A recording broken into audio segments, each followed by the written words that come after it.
नमस्कार, मैं हूं अर्चित और आप देख रही हैं 29 न्यूज। तो चलिए रुक करते हैं इस खास खबर की ओर।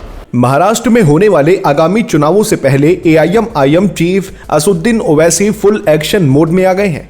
लातूर में एक विशाल जनसभा को संबोधित करते हुए ओवैसी ने महायुति गठबंधन यानी बीजेपी, एकनाथ शिंदे और अजीत पवार पर सीधा और तीखा हमला बोला। ओवैसी ने कहा कि महाराष्ट्र में विकास नहीं बल्कि विनाश की राजनीति चल रही है। उन्होंने सत्ताधारी दल को ड्रामा कंपनी करार देते हुए कहा कि ये लोग जनता को सिर्फ और सिर्फ गुमराह कर रहे हैं। लेकिन सबसे ज्यादा चर्चा ओवैसी के उस बयान की हो रही है जिसे उनका सबसे बड़ा सियासी दांव माना जा रहा है। ओवैसी ने जनता से सरेआम कहा कि जब चुनाव आए और ये लोग आपको पैसे देने आए तो मना मत करना, पैसे ले लेना, लेकिन उस पैसे से अपने घर में शौचालय बनवा लेना, क्योंकि ये पैसा आपका ही है जो इन्होंने लूटा है।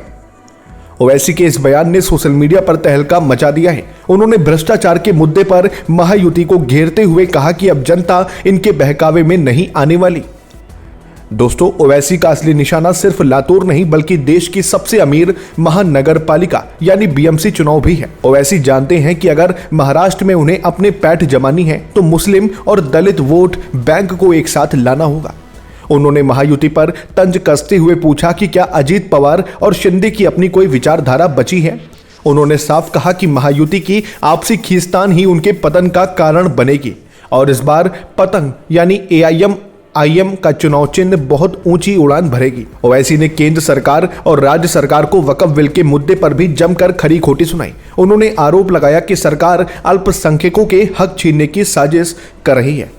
सभा में मौजूद हजारों की भीड़ के सामने ओवैसी ने महायुति को चुनौती देते हुए कहा कि दम है तो विकास के नाम पर वोट मांग कर दिखाओ, नफरत के नाम पर नहीं। ओवैसी के इस कड़े तेवर ने विपक्ष के कान खड़े कर दिए। अब सवाल यह है कि क्या ओवैसी का ये मास्टर स्ट्रोक महायुति का खेल बिगाड़ पाएगा? क्या 2026 के इस सियासी दंगल में ओवैसी किंग मेकर बनेंगे? आपको क्या लगता है? हमें नीचे कमेंट बॉक्स में अपनी राय साझा करें।